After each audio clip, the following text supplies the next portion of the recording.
This video really sparked something because when I first saw the thumbnail, I was like, oh, "Okay, interesting title. I might be able to get something out of this."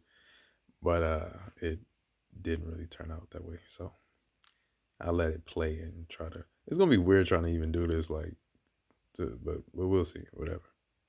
Is hardly uncommon. Just about every kid experiences a paralyzing moment during show and tell, or meeting someone new. But imagine a child so stricken with fear, she goes without speaking for an entire school year. You're about to meet two such children, their parents desperate for help, and one man who says he can cure them with a technique that just might work for anyone with a severe phobia. Here's ABC's Juju Chang. Jake Semmel has trapped himself inside a world of silence. So what's your favorite TV show? He speaks to 7 adults in his life. That's it. Just 7 adults. With everyone else, he won't talk. His parents were baffled. He hurt himself at camp this summer and he didn't tell anybody. I said, "Did you cry?" He's like, "No." I said, "Did you tell the counselors?" He's like, "No." Maya Walker is the same way. Watch, she doesn't move a muscle during her school's pageant.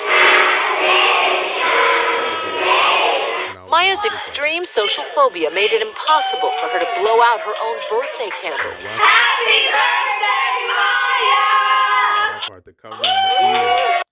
Now I hate to not say I hate to, but like not trying to theorize or diagnose or nothing, but I'm just saying when I see similarities within myself and someone else reflected, I'm like, hey, it might be correlation, but you look at the cover and the ears thing, it's like, but what do I know?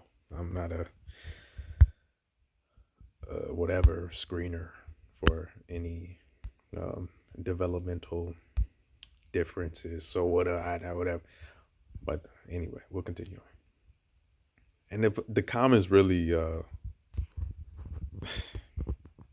did me in. I don't know. They basically said same things that I was basically gonna say, but like putting cameras in front of the kid, like come on, kind of low key torturing them. That's what one of the comments said. So I'm like, yeah. I truly hope that these children, all found peace somehow, or something close to it, because this was.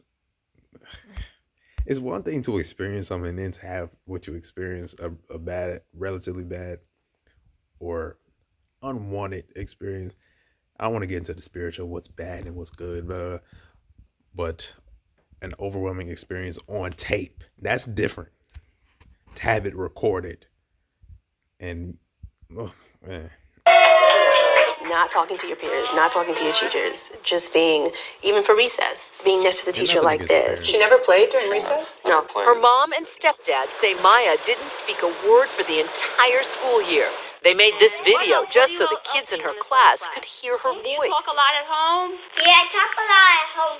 Wave goodbye to your class, Maya. Bye-bye, class. I have to Merry Christmas. Maya is an extreme example, but nearly all kids have fears of one kind or another.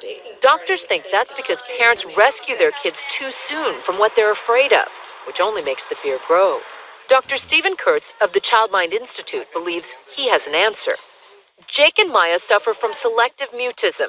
He says not only can he cure it, he can do it in just 1 week. His therapy is called Brave Buddies, which exposes them to the very thing they're afraid of. Speaking in public. What's the key to the week here?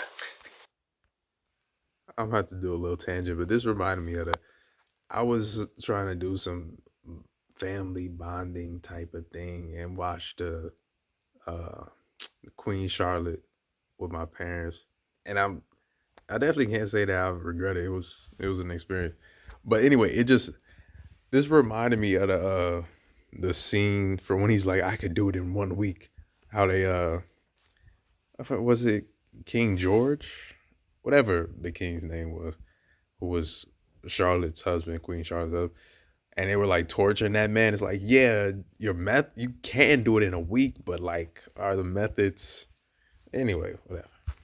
I'm gonna do the full whatever on this. Anyway, oh no, it's gonna be another long video. Shout out to the YouTube storage system, I guess.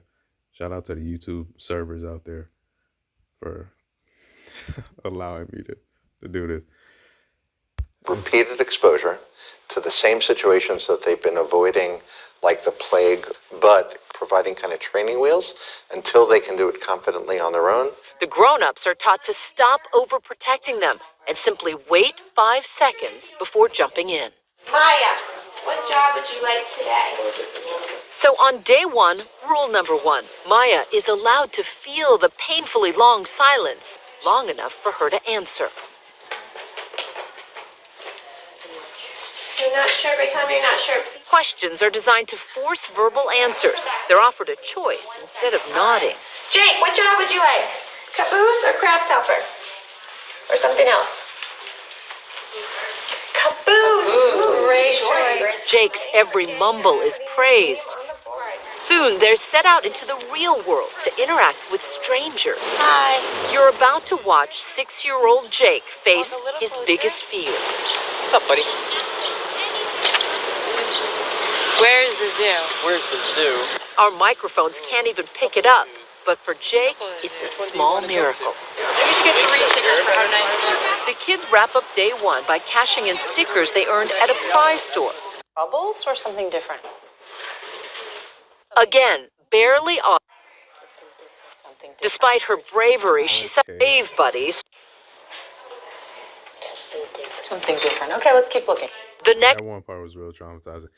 Anyway, like I guess the whole it's funny that I'm about to say this, but obviously go back and watch the whole video on your own type of thing.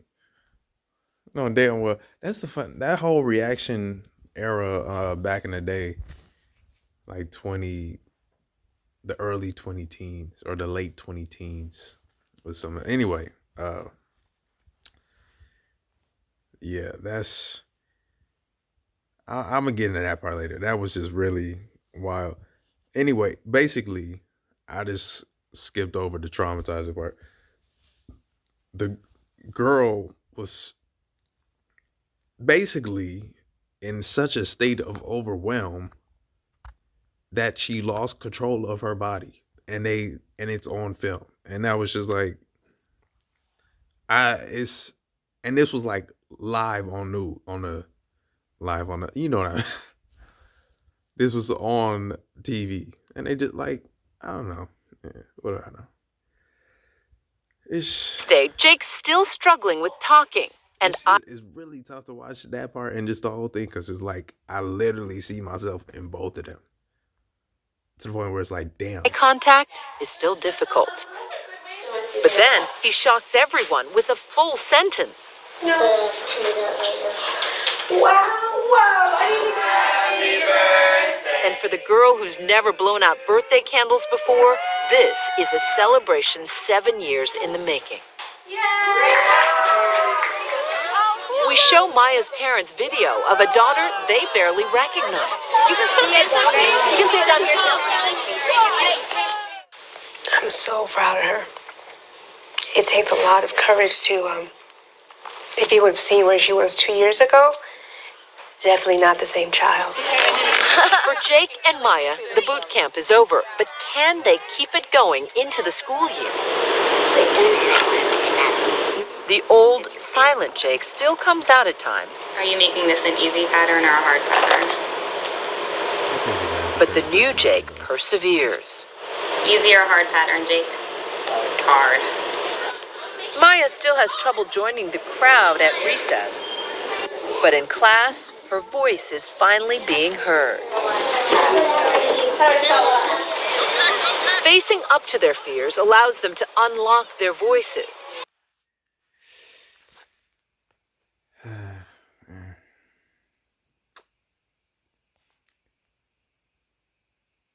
So to get into the whole thing, I guess how I would do it is, man, this is like, sheesh. I guess this is basically just a venting video. What's new? This isn't a cure, more of a more care sort of way of going about it. because I don't think there is a cure really necessary. You have to. It's just unfortunately the way that the world works and the way that these the children's brain works, again, and my brain included in that. It's just like all we can kind of do is cope and put ourselves in better environments. Although the kids don't really have a choice because they just kind of had to go to school and whatnot, unless they could find an alternative. Sometimes, hopefully, but anyway, it's more like palliative care, just providing relief to the pain and symptoms themselves. I'm not going to shred ABC or even the program to brave kids and whatnot, or the guy that was over it, because it truly is just ignorance showing itself. And I used to be hesitant to use the word neurotypical because what is normal? And I only have my perspective. If you want to get all philosophical about it, yada yada. But this video makes it clear that there is a line. Some people experience one thing, and something comes easy to them, and others struggle. It's a case of having people who know of something, know like the textbook version of something intellectually, but haven't experienced it. And maybe you can say it's like if there was someone who experienced it, it might be like a little bit of a blind leading the blind. But I think you could find an in between, perhaps. Maybe I'm being hopeful. I don't know. The audacity of hope, or something like that. The audacity of coping in this world. This video has truly inspired me. And I guess you could say like, because it just, I don't want to say it made me mad. It was like, yeah, like, made me emotional, I guess you could say. I'll throw out some ways on how I would try to help these kids if I was put in this situation. First, from my personal experience, I would start the meeting with, you do not have to talk to. This is assuming it'll be one-on-one, but I guess much like the school system, like smaller or singular type of groups just aren't feasible or realistic in some cases due to funding or whatever. So, but it's like in this case, this is like the one time where it's like, okay, like a group, okay, for social anxiety, the quote unquote cure for social anxiety is to throw these kids in a group. I like to think that they had like a one-on-one with each of them, even if it was like short. I don't know. They could have put that part in the news clip, but hey, I mean, I would hopefully they did, and they just didn't show that. But that would be the part that you would kind of want to show. That's like the most important one, I would think. Anyway,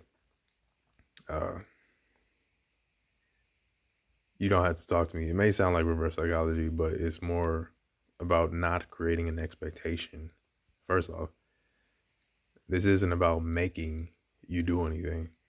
If you like to write something down, you can.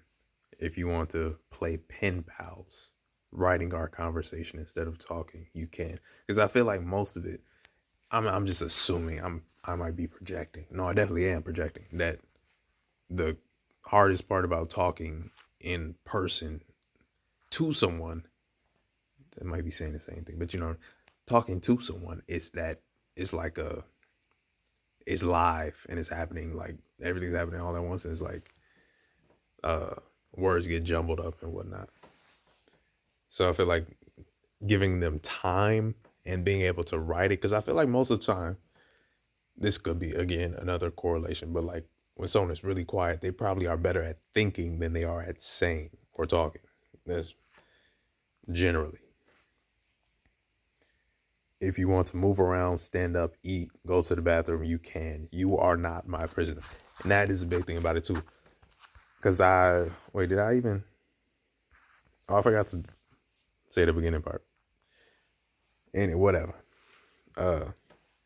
I say that because I'm just gonna take a shot in the dark in my unscientific method for selective mutism, that it is possible it is just a possibility that what these kids are experiencing is under the umbrella of neurodivergence, specifically autism or an autism like developmental thing. I'm just speaking from myself because I see some of what I went through and things and in those kids. But it seems like that was just like so obvious to me. But again, it's like you only know what you know and whatever. I wish autism wasn't so villainized and like fear mongered to just a lot of fear mongering behind it with all that going on and whatnot. 'Cause I feel like that might have maybe them kids could have got something else if there was more of an understanding of what autism actually is instead of it just being like stereotyped to, you know what I mean? It's the same thing. I guess every mental thing gets like stereotyped, unfortunately, because it's just easier to remember, like OCD and all that. But hey, I'm just guessing that that's what them kids are dealing with. Like I said, just a guess. Not a professional, just a guy with a lot of time and Google, I guess, and an interest in trying to figure out what's going on with myself. Now I gotta find where I was. Okay, if you want to move around, stand up, eat, go to the bathroom, you can. You're not my resident. That's the oh, gosh. Should I even split this video up? What is the? Okay, I'm gonna just split this video up and end it after I say this little part. The moving around thing is so. I get why, it'll be distracting in the classroom. Kids were just like, oh, it's a free for all, but it's not. I feel like there could be an in between. It's not just like the kids are running around and whatnot, but maybe they could just. It's like more of a free flowing sort of thing where like they could stand or kind of sit on the ground type of thing. Like, why does that end after? I know why it ends after kindergarten, but and then you start to think about it like long term, how people lose their mobility and whatnot. Think about how easy it was to cross your legs as a kid. And maybe that has to do with like center of gravity and whatnot and being closer to the ground. But I mean, still, like just doing something over time, if you continue to do it, it was still, you kind of still have the muscle memory. But we just like sit in chairs from like age, I don't know, like 6 and for the rest until we die. And it's, that's a whole thing. That's just and then you get into the world of medicine and pharmaceutical, whatever, big pharma as they call it. It's I don't. Anyway,